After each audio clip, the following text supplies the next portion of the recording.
Hi guys! So, welcome to the set of Sangre Encantadia Chronicles. First time namin magsushoot sa location na to. And, ang ganda!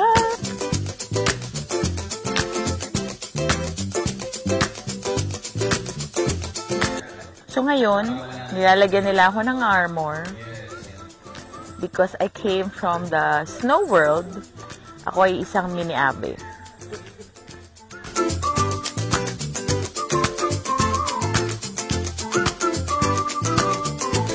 Hello po, ako po si JB Wilson. I play Ednu sa Sangre Encantadia Chronicles. First day of shooting here in this location sa Epic Park sa Tanay. Forest po tayo, pero galing kami sa Winter World. So, na-imagine lang, ladies and gentlemen, napakalamig sa loob.